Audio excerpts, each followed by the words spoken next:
Này, cũng vậy cơ đó.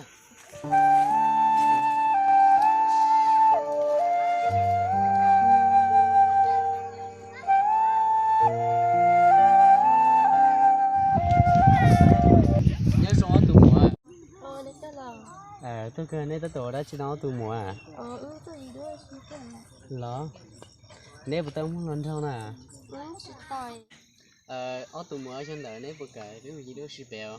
Lấy cái. Bé bài à.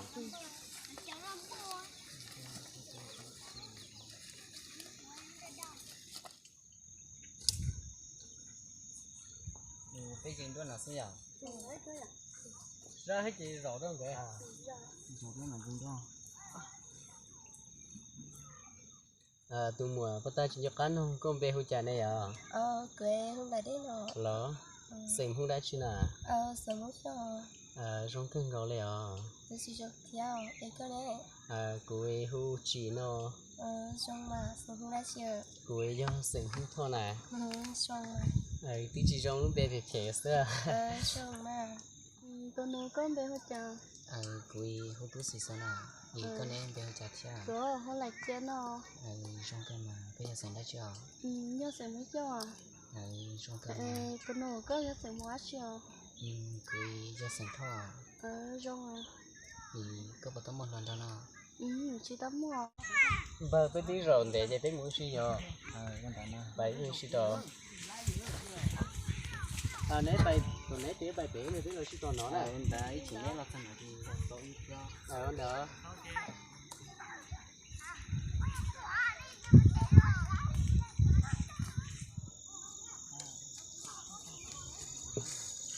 Nhớ nói cái này à. Nhưng mà lấy cái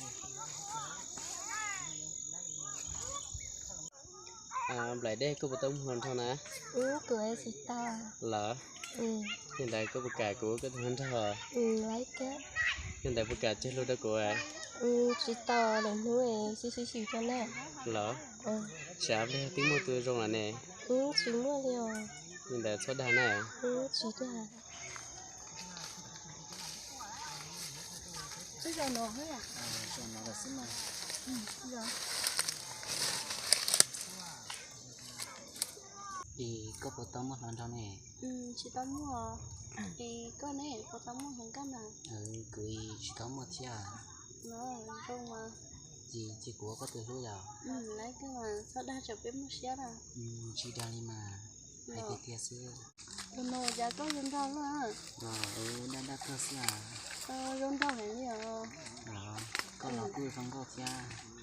Giá cho một cái này thực hiện cho hả? Không có này là này. Ít cái tôm đấy cái sau đó mua lát to chơi đúng không chị?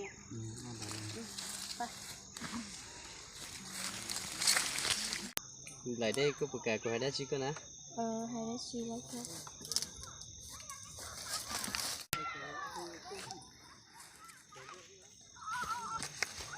Lại đây cái lần đó có ấy của chúng mua nè. Đây cho là cắp tiền.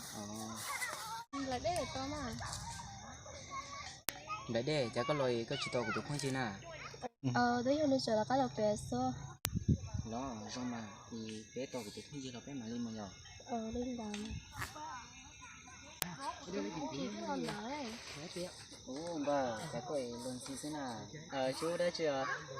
Thì biết mà nhỏ. Bà.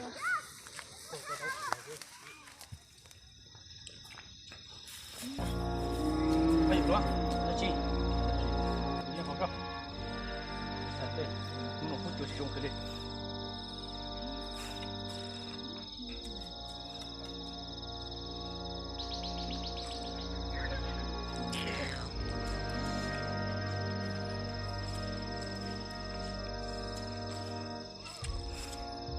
Bây giờ rồi, như bọn nó thì cho về thả sọ.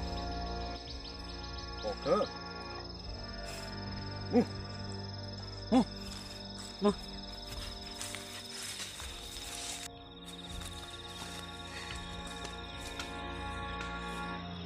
Bây giờ rồi, là chi? Là tôi nó chụp bọn nó kìa. Tôi là chỉ là chụp bọn nó có má chứ.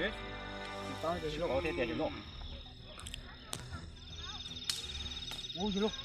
Đi. Tôi muốn cho thêm một chứ.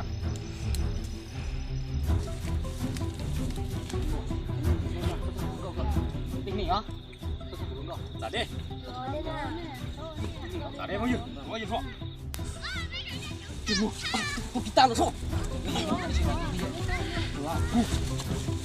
咋的？说，啊，到了，住。我哋最弄下去咯，我都把你们红哥啦，这他妈红哥色，这不被今天就好了，我这个龙高啊，要走了，这就不对，他不被今天好了，摸一摸，有我了。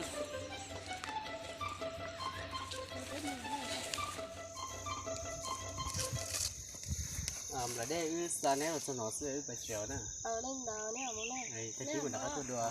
Nè, bố.